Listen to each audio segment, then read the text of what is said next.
A good place to start when we're talking about working smarter and not harder is to talk about focusing. Focus, focus, focus.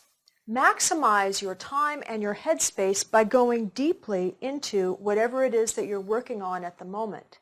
Think deeply, think carefully, think thoroughly, think it through. The only way you can get to that space is to go very deeply into your focus.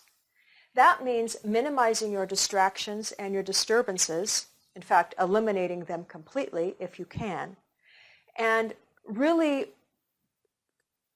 make a point of going in to focus on whatever it is that you're doing.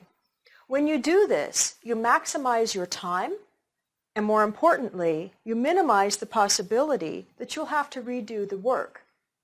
When you focus really carefully on your project, there's a really good chance that you're going to do a really good job.